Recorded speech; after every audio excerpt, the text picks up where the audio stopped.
अस्सलाम वालेकुम student, Jangir world times के एनालिसिस के नेक्स्ट वीडियो में आपका खुशामदीद। तो आज का जो हमारा टॉपिक है वो है जी डाउन साइजिंग ऑफ द बंडस्टैग।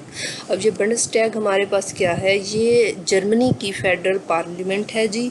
और आप यूँ कह सकते हैं कि जर्मनी का जो हाईएस्ट लेजिस्लेटिव ऑर्गन है ये बंडस्टैग है। और इसमें जो होता है इसको डायरेक्टली ये इलेक्ट करते हैं जर्मन पीपल इसको। तो उसके साइज़ को कम करने के बारे में क्या बात हो रही है ये हम देखते हैं। वन लाइनर में है जी द जर्मन फेडरल पार्लियामेंट है जिसका नाम क्या है जी बंडस्टैग जो है is bursting at the seems. Bursting at the seems का मतलब होता है कि अपने आपे से बाहर होना, ओवरफ्लो होना।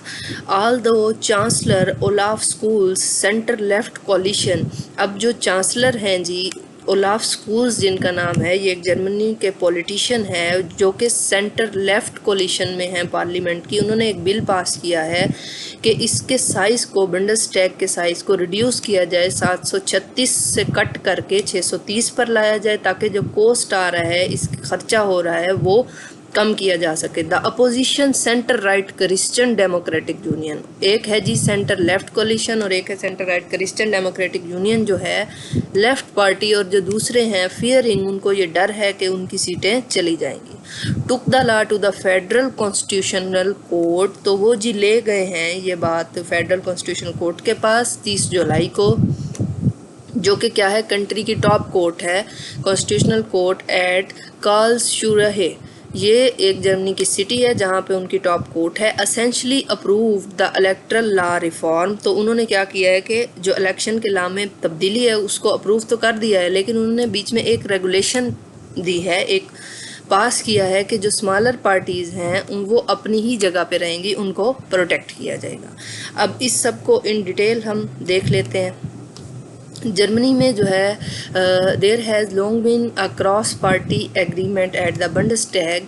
ये लोअर हाउस जो है कंट्री की पार्लियामेंट का, जिसका बंडस्टैग कह रहे हैं, वो बहुत बड़ा है, जो कि लास्ट जनरल इलेक्शन 2021 में उसका साइज़ हेड बलून, मतलब बढ़ गया था 736 मेंबर्स तक, जिसकी वजह से making it larger than any other democratically elected parliament, और दुनिया की तमाम जो इलेक्टेड पार्लियामेंट है उनसे बड़ा इसका साइज़ हो गया। और ज़ाहिर बात है जितनी बड़ी पार्लियामेंट उतना ज़्यादा एक्सपेंसिव। तो मार्च 2023 में 3 रूलिंग पार्टीज़ जो हैं जी जर्मनी में, एक सेंटर लेफ्ट सोशल डेमोक्रेट्स की पार्टी है SPD और ग्रीन्स की, और एक है new liberal free democrats FDP। ये जो 3 पार्टीज़ हैं जी together passed a new electoral law, इन्होंने एक नया इलेक्शन का लॉ पास किया, aiming to limit the size of lower house of parliament, कि लोअर हाउस पार्लियामेंट का जो साइज़ है 630 सीट्स तक किया जाए। तो जो अपोजिशन पार्टीज़ हैं जर्मनी की, उन्होंने इस मैटर को जी, जैसे हमने यहाँ पे पढ़ा, फेडरल कोर्ट के पास ले गए।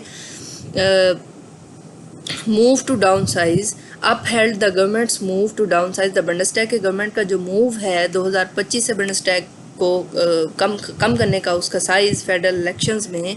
However it rejected a change to the system that what would have disadvantage smaller parties in parliamentary elections के। इस तरह से तो जो छोटी पार्टियां हैं, जाहिर बात है उनको तो कोई सीट नहीं मिलेगी पार्लियामेंट के इलेक्शंस में।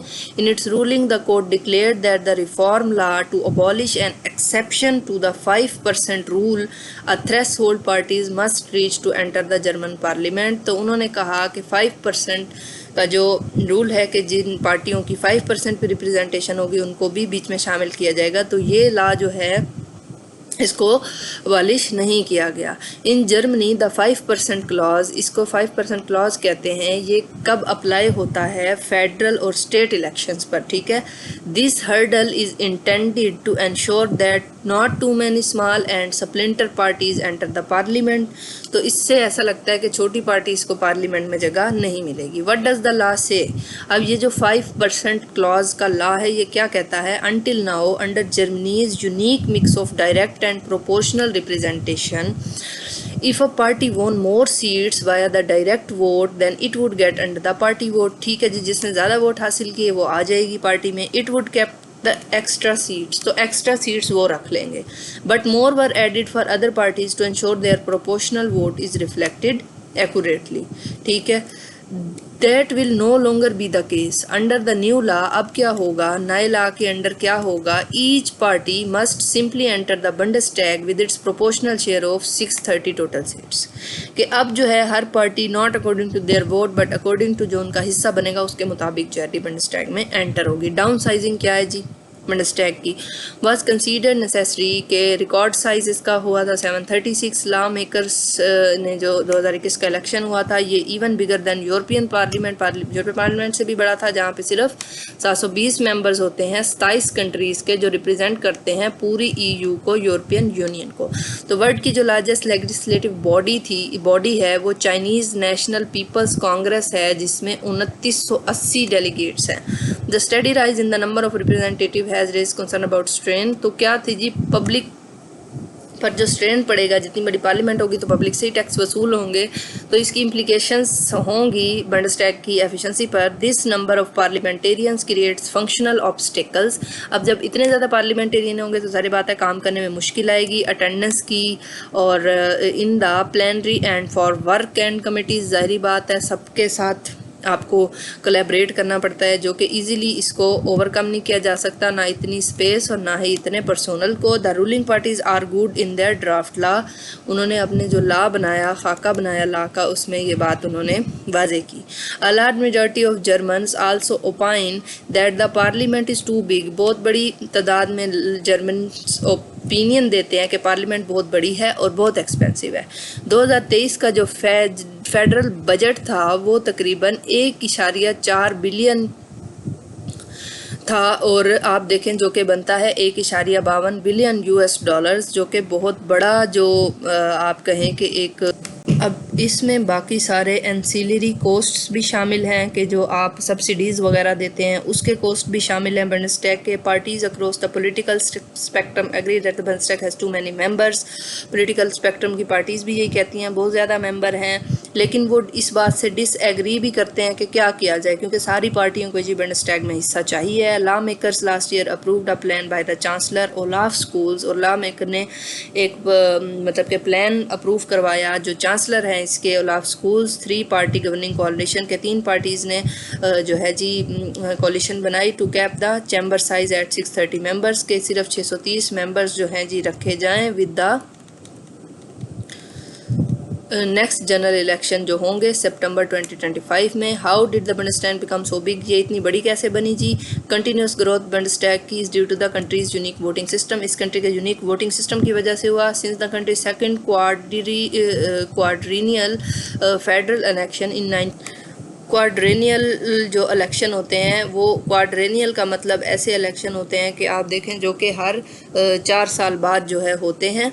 1953 से लेकर each voter has exercise 2 votes. वहाँ पे हर वोटर को 2 वोट्स का हक दिया गया है in what is known as the personalised proportional और मिक्स्ड मेंबर प्रोपोर्शनल।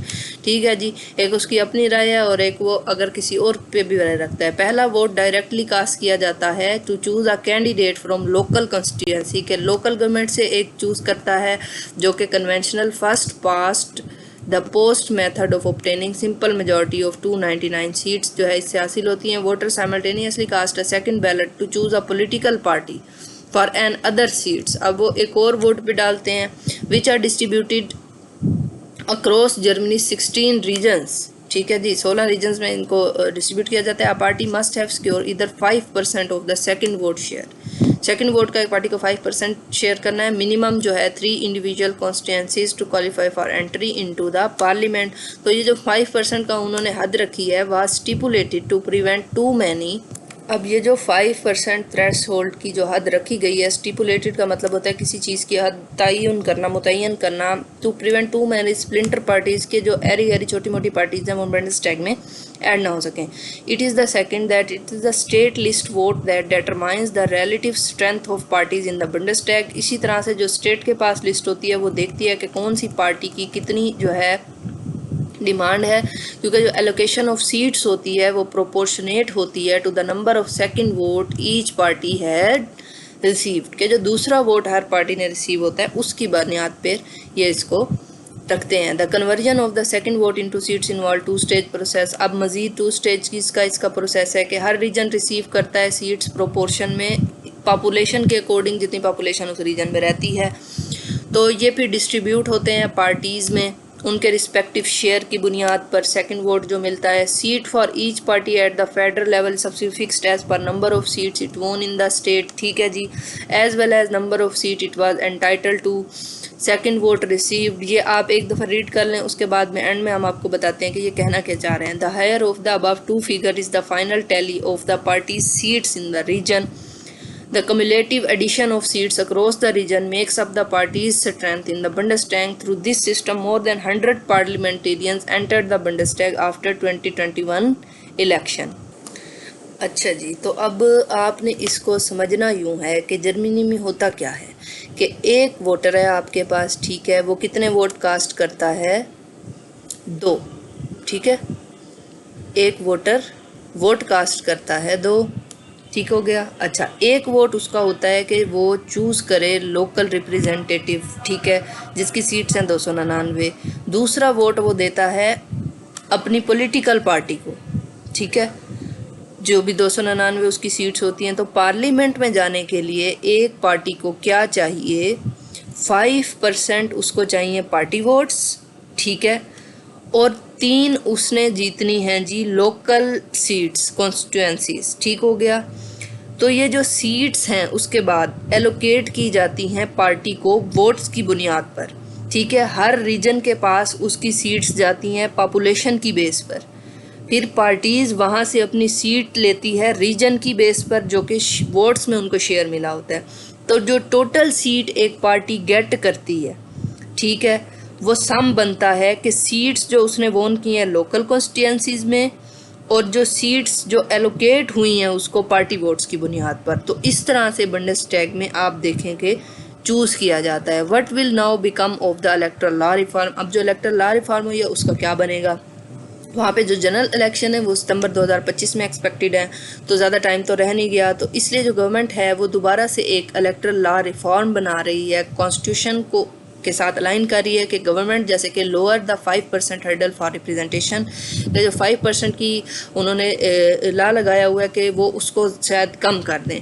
तो all in all the governing parties are satisfied with the constitutional court ruling. तो जो पार्टीज़ हैं वो फिर भी सेटिस्फाइड हैं। तो जो अपोजिशन है, ये आप देखें, ये 2 जो अपोजिशन अभी हम पीछे पढ़ रहे थे, how ever has voice criticism of the constitutional जजेस। तो उन्होंने जी जजेस पे तनकीद की है कि that it will roll back the electoral law reform, कि ये इस रिफॉर्म को वापस लें, ठीक है, तो कि पार्टी ताकि नेक्स्ट ईयर के इलेक्शन में जीतेगी या नहीं और नेक्स्ट फेडरल गवर्नमेंट किस तरह से बनेगी। तो ये सब देखना है। ये आपके लिए एक न्यू इन्फॉर्मेशन थी कि जर्मनी की पार्लियामेंट कैसे सिलेक्ट होती है, इसको आप ज़रूर याद रखें। ये जो लोग IR रखते हैं उनके लिए इस तरह की चीज़ें वैसे ही बहुत ज़्यादा ज़रूरी होती हैं। होप सो आपको अच्छा लगा होगा।